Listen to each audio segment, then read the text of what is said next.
Hey, how's it, guys? Welcome back to Freedom Fanatics. My name is Alex, and yet again, I'm joined by my esteemed colleagues Sholin and Tiejo for this week's edition of Freedom Fanatics. Remember, guys, to follow at Badger of Liberty on your favorite social media channels. You'll find us there. The show premieres every Tuesday at 6 p.m. So, on that note, guys, it was a bit of a wild start to the weekend for yourself, Tiejo, and that's how we're going to kick off our episode this week with a bit of a story. So you were in Pretoria on Friday, trying to get home to Polokwane. What happened? No, I was in Pretoria at Semi-Max trying to get to Arcadia, not to Polokwane. Okay. So I ordered Taxify, and I was standing. If you are familiar with the area, you'll know that on the side on the Woolworth side of Semi-Max, there is a taxi rank out there.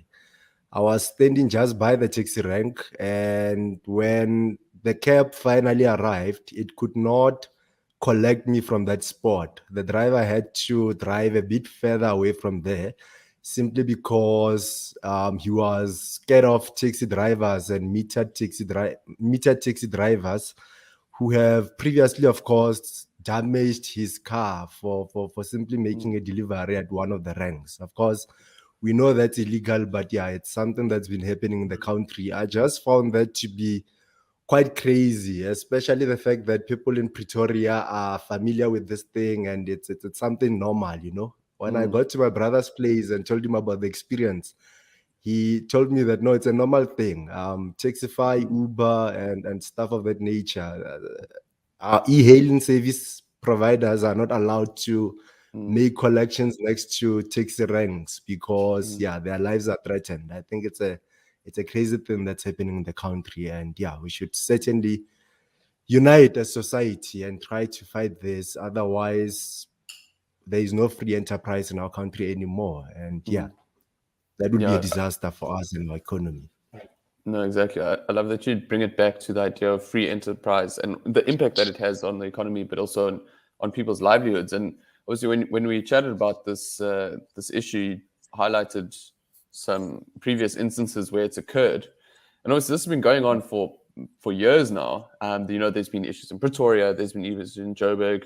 Cape Town's had its own share of licensing issues, that kind of thing. So now you've got this conflict of private sector innovation versus established industries, and there's always that conflict. But I think the idea of threats to safety is really is never a good thing. And obviously, we have threats to our safety in all sorts of manifestations. But this is obviously just one way privately that it affects people. So I'm just going to run through some of the stories that to sort of give some context to this. So, Tiogo, the first story that you shared with me was from June 2017.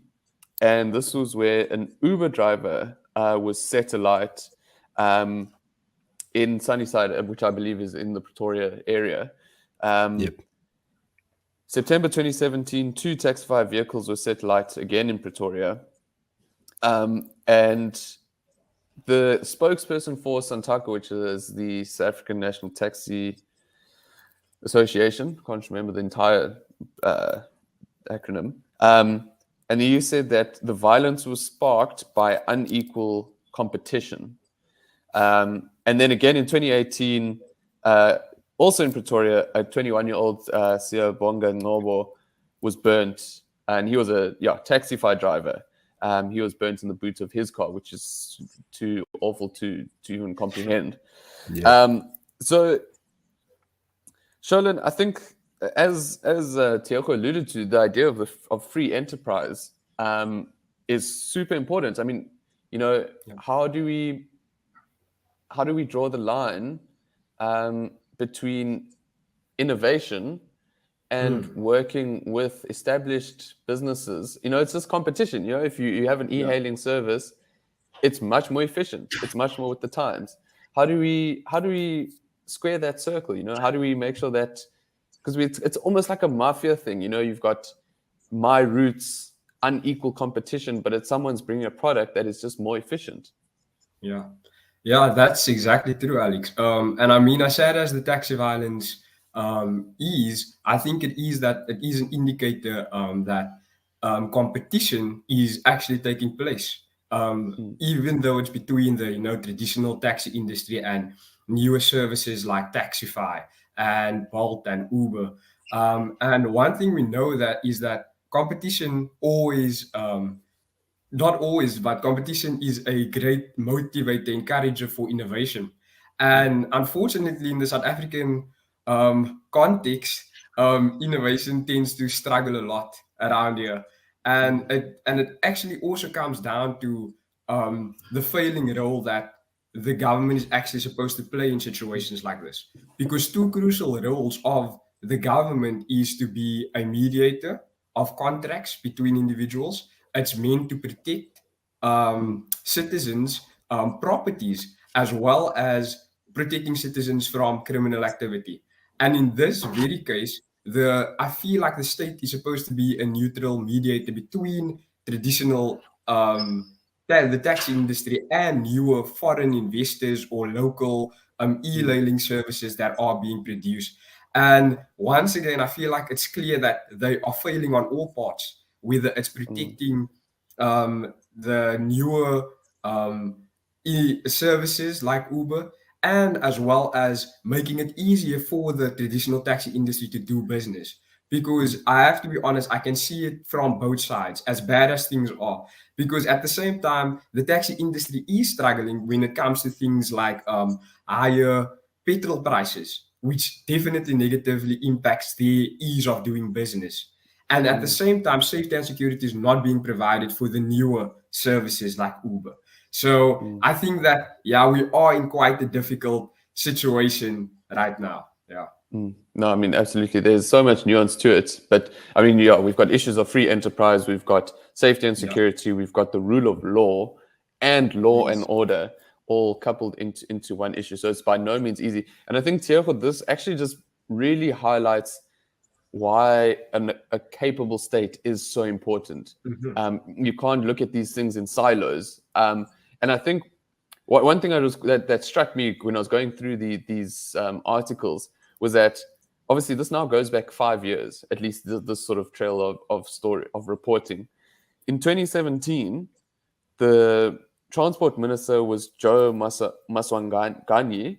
In 2018, it was Blade Nzimande, and now it's Fikile Mbalula. And then in 2017, Fikile Mbalula was the police minister. And now, obviously, we know Bekitele is the police minister, and he used to be the police minister. And before he was chucked out for some sort of fraudulent activity with regards to building leases in Pretoria. So what we've got is, instead of having accountability from at a ministerial level, literally at the highest level, we have we're just shuffling the deck of cards. How do we get around that? How do we get the law and order, the rule of law, and the idea of the capable state? Because that seems to underlie this issue, because it is so complex. I think it's questions I've been thinking about actually throughout the weekend. How do we get to that point? And I think the answers to the questions are quite simple, very, very simple. Although politicians on a daily basis make it appear as though it's hard questions to answer. One, you need competent people in government. That's what you need. Number two, you need a limited government. Government should focus all its attention and resources on things that concern it as a government. Things such as the private enterprise, how things are run there, as far as daily transactions, are concerned, for example, are not things that government should be concerning themselves about. Government should get rid of things like the minimum wage and the lesser you intervene in the market economy, the more time, the more resources you have to focus on important things such as keeping citizens safe, ensuring that laws are abided by, and stuff of that nature. But now we have a government that's all over the scene, trying to do everything, failing at that for that matter. A bunch of incompetent people. It's a crisis. It's a mess, really. And yeah, the solution is quite simple. Competent people, a limited government that focuses on important things. And yeah, the country will move forward in that fashion. Yeah, I mean, absolutely. I mean, just the simple concept of accountability. You know, when last did we see a minister sort of fall on his sword? Well, except for Zweli Mkhize, who kind of, too many digital vibes for him. But I mean, Sholin, we look at it from a context of, you're based in Cape Town. The train lines in Cape Town have been absolutely hammered. And that, in part, is because the railway network is a national competency. So again, here we could maybe look at decentralizing the transport responsibilities. Where do you think that would fall into, to helping to solve a crisis of a separate nature in the same industry in your community effectively? Exactly, yes. I feel like that would be a really great way to start. Exactly. If the railways specifically are, if Prasa, who essentially is responsible for our railway services, if they give off the railways actually to the municipality or like to the city of Cape Town, essentially, so that other people can actually have responsibility for those railways and the transport systems, because those people that are actually, like the mayor of Cape Town, for example, he understands way better the needs and the requirements of the citizens in our area for where railways are needed in the most. Whereas as Fikile Mbalulu, he's Mr. Fix and clearly has not been fixing anything, my guy. Absolutely. And that's why I'm like, they cannot be everywhere, as Diego says. No, I think it's great. I mean, it's so interesting to go from experiencing a sort of a glitch almost, or a compromise in accepting a private service that unveils all these issues and relating to effective governance at the end of the day. And I think when we move on to our next story, which is actually shouldn't be as shocking as it is, because it is a trend that has been going on for a really long time. And in Jan, we look at education stats and everyone comes out and we have students who do awesome. And then now it's March, we're 2 months in, and we see headlines such as this, where almost 160,000 pupils haven't returned to the classroom. Now, we have access to data that we've been tracking for over a decade, that we know that these trends are not unusual. We know that 50% of learners drop out of school by the time they get to grade 10. So I think, if we dig into some of these numbers, Sholin, we were chatting before the show that, the highest number of pupils who dropped out in relation to their grades was grade 7, grade 10, and then grade 11 was grade 10 was the highest, followed by grade 11. And there's all sorts of reasons for this.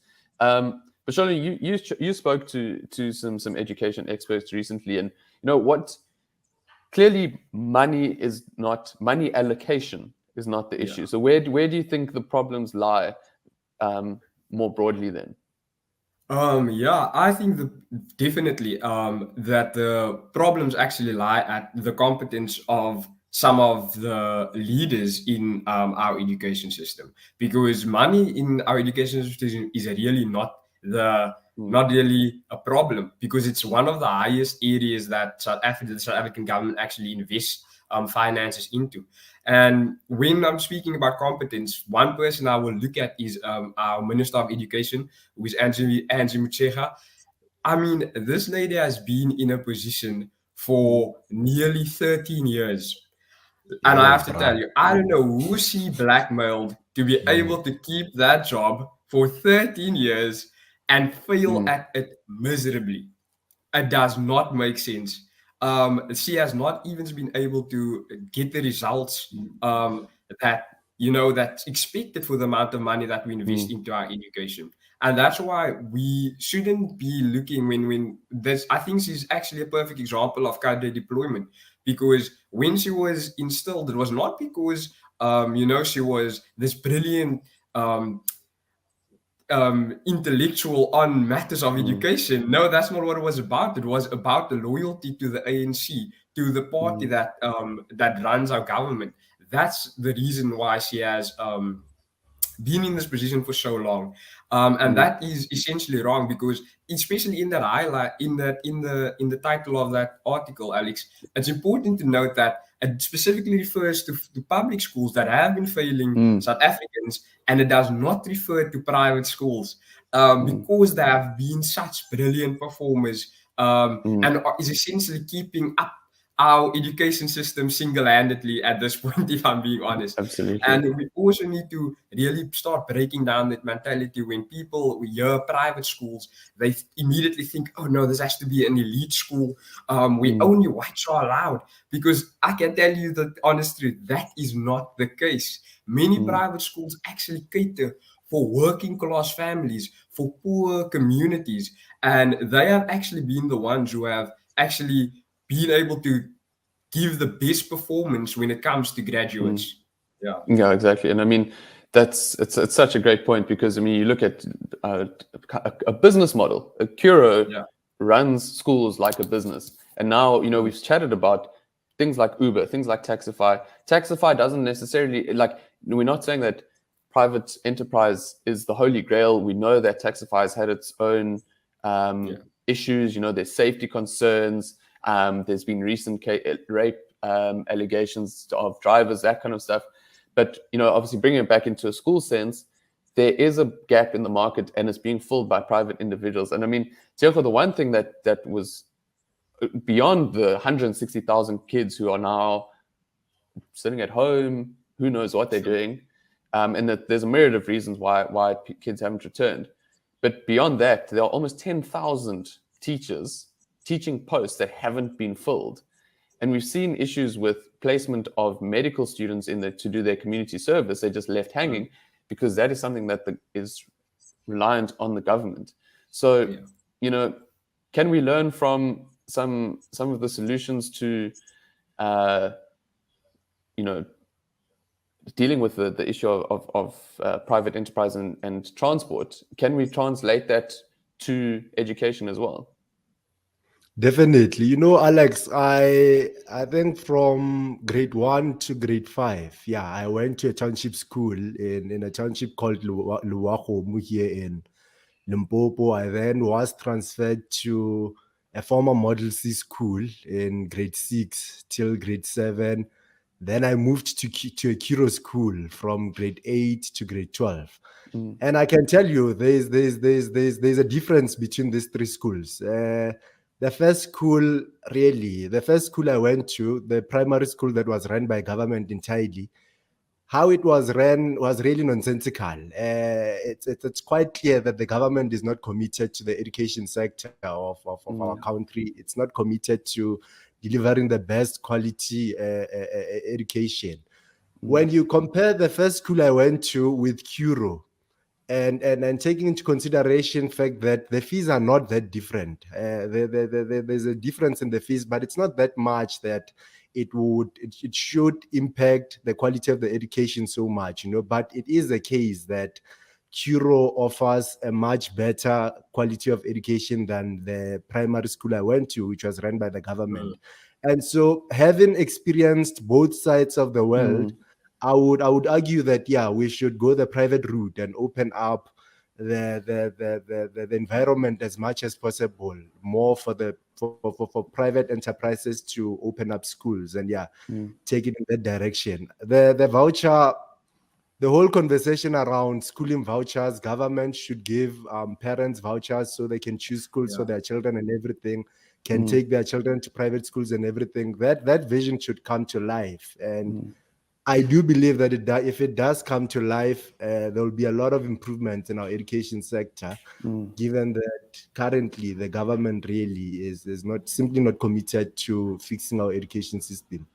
Yeah. No, for sure. Alex, if I can add one more point to Diego's comment there, is that, yeah, I also really think that it's important that if we want to look at the health of any country, we should first look at the quality and the state of the education system. Because I feel like the state of the education system is where the leaders are actually formed for that nation. That's where the future leaders and visionaries for that country are being developed. And if we want to really check in South Africa, why some of the leaders of this country have actually been failing us miserably, I think we should have a pretty deep and really intricate look at our education system first. Yeah. No, absolutely, absolutely. And I think, Sholin, let's just wrap this up very briefly with a sort of personal experience. We've talked about basic education. Averaging close to on 300 billion rand is allocated to education. It's 20% of public spending, way above emerging market partners, similar countries to ourselves. But now, do you want to tell us a little bit about your experience before we head on to burning questions with Mbali? Just a bit about your experience with NSFAS, because obviously you're at university. Tell us a little bit about that process. Obviously now we're a little bit down the line. We've lost 160,000 students already this year in the basic education system. A few of those are dribbling through to matric, getting a bachelor's degree. 4% of those are passing with a matric with a pass in mathematics. Now we're at university. You're in that situation. Yeah. Working with NSFAS, what's your experience been like this year? Yes, definitely. We already see that during the basic education years, things are not going well. And I don't mean to be discouraging, but after people have matriculated or dropped out of school, whatever the case may be, things do not get any better, unfortunately. Especially with regards to NSFAS, who is a government-funded bursary, which I am a beneficiary of myself. I have been, for the past few months, many students who are on NSFAS bursary can tell you that we have been struggling with regards to getting any sort of funding, getting any source of communication from the government regarding the funding, because many students are very much dependent on the financial support that they receive from the government, unfortunately, especially when it comes to working class families. And they have definitely been failing miserably the last few months with regards to cancelling some students' bursaries and, reverting the acceptances. A lot of incompetence happening, and just getting basic responses from them has been the most difficult thing that any student at the start of the academic year could possibly experience. And that's really something that needs to be fixed. And maybe we, Mr. Fix, can do something about it. Yeah. No, exactly. I mean, it's we're actually just putting students like through the absolute most. I mean, some of the other issues that were flagged for why students aren't returning. You've got overcrowding, you've got insufficient facilities, things have washed away, toilets aren't repaired, all that kind of joyful stuff that kids need. But I'd love to go into a whole conversation about how kind of your experience, Sheldon, with NSFAS kind of feeds into the whole debate around fees must fall, and I'm sure Tiago would have much to say on that. But I think we'd probably need a whole episode dedicated to that. So we'll leave it there, and we'll welcome in Mbali for burning questions. But guys, in the meantime, remember to follow at Badger of Liberty. The show airs every Tuesday at 6 p.m. So I think that's all we have for today before we jump into burning questions with Mbali.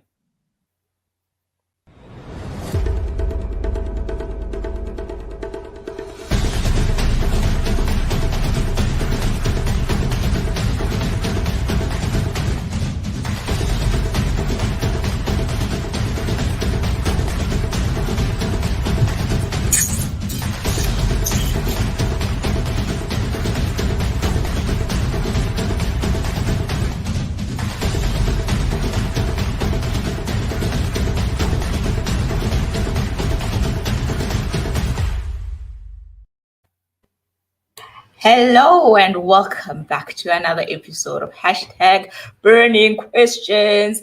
Hi Alex, hi Sholin, hi Diego. Hey, Mbali. It's Yay. So guys, today the code card that we are looking at, I think it relates to what you guys were talking about. A lot of failure is included in it. And this code card is from William Gumede and it reads, the ANC has become the greatest risk of South Africa's growth, social peace, and inclusive nationhood. We often talk about a failed state in the context of a total collapse of a government at all spheres. But thanks to the ANC, we can now correctly talk about a failed party. I think, Diego, you can go first. Your thoughts on this code card? Yeah, well, I think above the ANC being an issue, people who vote for the ANC, that's where the fundamental problem lies.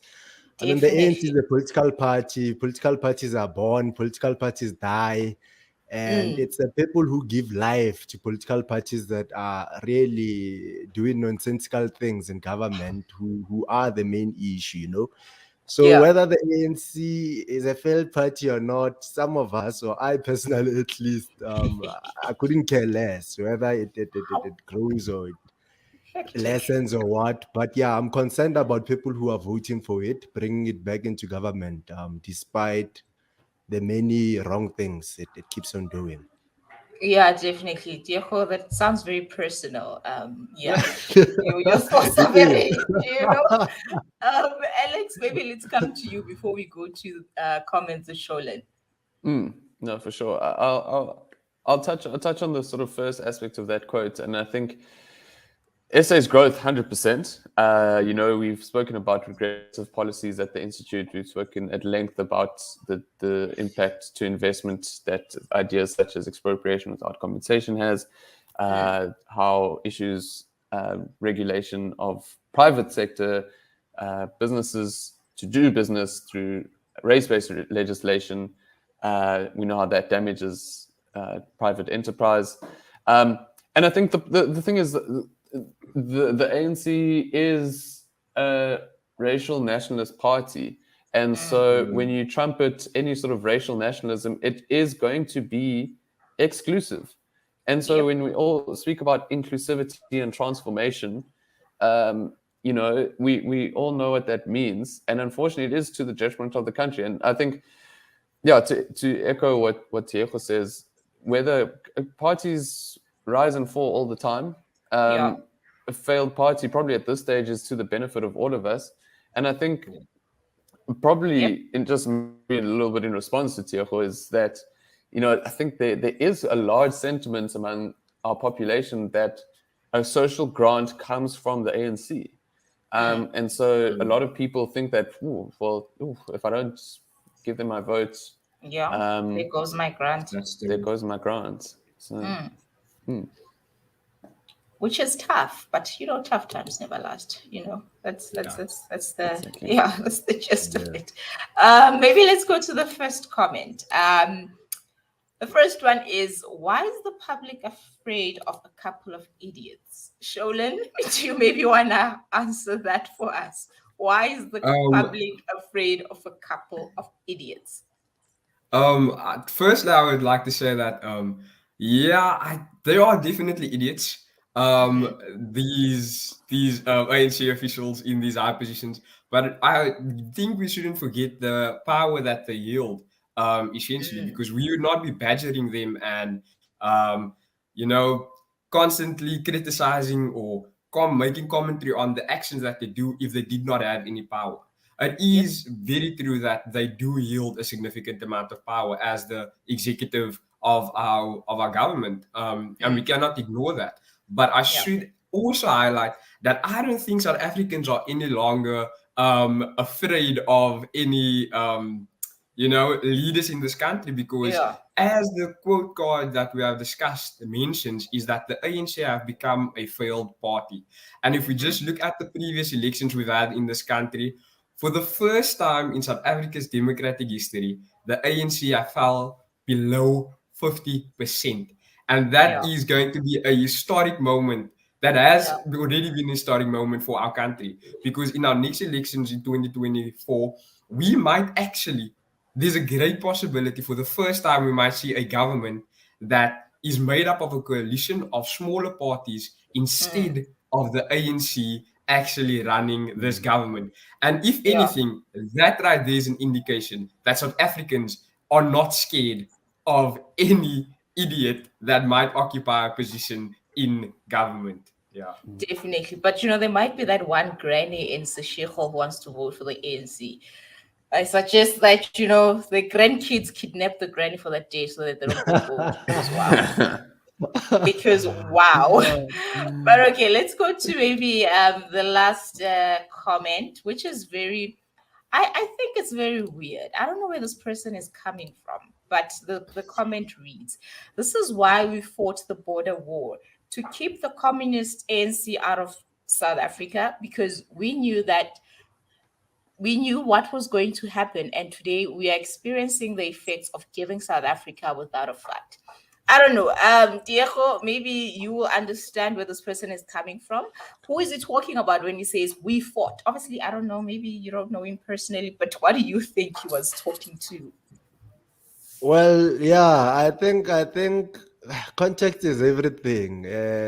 None of us, I don't think I can't pick up who this person is talking about, what they are talking about. It sounds like they are someone's spokesperson, though. I don't know. I just don't know who they are speaking on behalf of, and whether they were appointed, self-appointed, or what. So yeah, I don't know what they're talking about or for who they are talking about. Yeah, I would like to know. Or for, yeah. Because this comment is under this code card, and it's like, okay, guys, we like engagement, but like context, Especially with the border, what I'd like to note is that we, South Africa, during our apartheid years, I think we were still the Union of South Africa back then. We fought the border war with against Namibia. SWAPO was also a communist party in Namibia. So the border actually was regarding the independence of Namibia. That's if I remember correctly. And I would also caution about keeping just people out, even if they are communist. Because I don't think we just exclude people. We actually invite them to the battlefield of ideas and prove them wrong. So that would be a much better tactic to use than just trying to keep communists out. Yeah, no, definitely. Guys, I think that was the short and sweet burning questions for this week. Thank you so much, guys, for joining me in this episode. And your freedom is worth fighting for.